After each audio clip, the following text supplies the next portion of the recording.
Hey guys, welcome to my review of Torment, Tides of Numenera. This is a little bit late because one, this game is massive and took me a lot longer to finish than I thought it would, and two, I've been leveling up a new character in Dark Souls 3 so I can get prepared for the DLC coming out in 2 weeks or whatever it is. Anyway, Torment, Tides of Numenera is a spiritual successor to Planetscape Torment. I actually never played that game back in the day when it came out, so I wasn't too familiar going into it. It is built on the Pillars of Eternity engine made by Obsidian. What we have here is much less of a action-oriented RPG and much more of a role-playing RPG, if you get what I mean.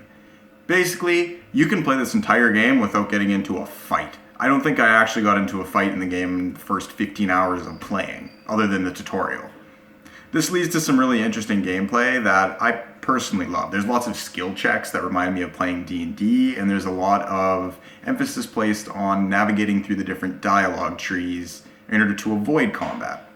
The game starts out in one of the most hilarious ways I think I've ever seen. You're basically falling from the sky, and depending what you do determines how you land. I killed myself in the first literally 2 minutes of the game and had to restart a new game.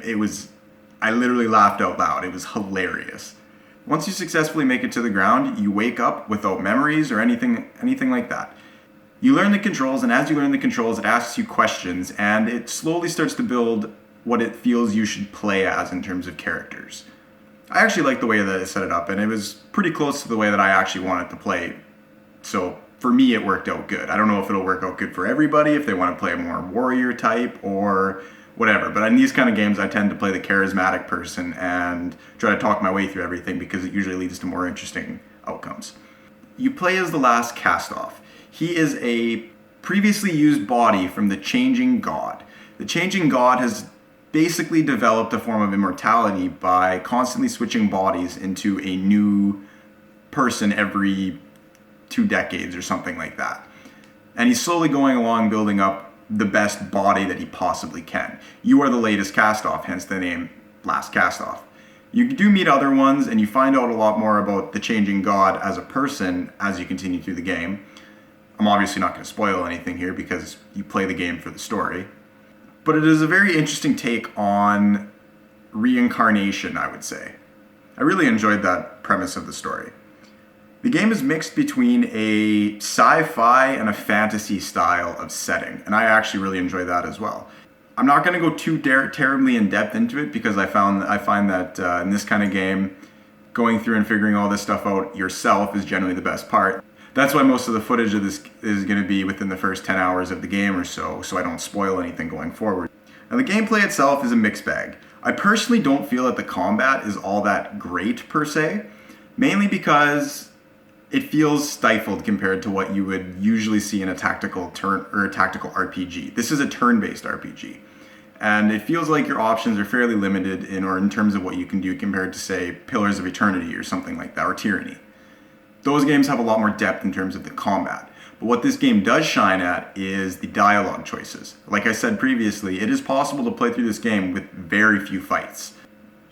You have 3 different things you can use to boost your chances in the different checks that you have, whether that be combat or persuasion checks. You have might, speed, and intellect.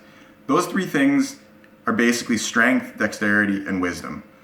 Wisdom is used for anything intelligence-based. Speed is used for, say you want to grab a knife off the table before somebody can do something, or whatever the option might be. And strength is generally, I found, used for combat more than anything else. There are a few different things you can use, like tests of strength to intimidate people and that stuff, but I found it more useful during actual combat to get higher damage, obviously. Those 3 stats are generally based around what you choose to play as. The Glaive, the Jack of Trades, or I believe it was called the Cypher. I played the Jack of Trades, which is like the cunning kind of person. It's basically warrior, rogue, and mage, essentially. Those give you different bonuses to your different checks that you have, whether it be an intelligence check or a wisdom check or a lore check or persuasion or whatever other checks there are. It does a really good job of explaining what each one is while you're creating your character. Being that this is based off of the Pillars of Eternity engine, the graphics are great. They are actually better than Pillars of Eternity, I think. They're a lot more smooth and refined than Pillars of Eternity was. The soundtrack was alright. I didn't find anything super outstanding. One thing I didn't like, and I understand it because this game is so dialogue heavy, not everything is voice acted. So if you do not like to read, you will not like this game. There is a ton of reading in this game, an absolute ton of reading. So that might turn a lot of people off. Personally for me, I don't mind reading in games. I'm a big reader myself. I like to read, so it didn't bug me in the slightest. But the voice acting that is there is voice acted really well. I did notice that a few of the characters are generally more voiced than others, which I find weird, and that even includes your party members. Some of the party members are more likely to be voiced than other party members. I'm going to give this game a solid 8 out of 10. I actually really enjoyed this game all the way through in terms of story and the dialogue and just carrying my interest through the whole game. I can't give it anything higher than that because I found the combat was a very mixed bag. I didn't like fighting in the game. I actually save scummed a few times, so I didn't have to fight certain battles because I simply didn't want to. And I kept save scumming until I made the persuasion check properly. Which I know you're not supposed to do, but whatever, that's beside the point. If you enjoy reading and you enjoy classical RPGs of this nature, you will definitely enjoy the game. There's no question on that. If you can't get over the fact that you have to read most of your game, then I don't recommend picking it up because you won't enjoy it. You probably won't even make it through the game, which is understandable. Well, that was my review of Torment Tides Numenera. If you like the video, subscribe, leave a comment down below, and I will see you all in the next episode. Later.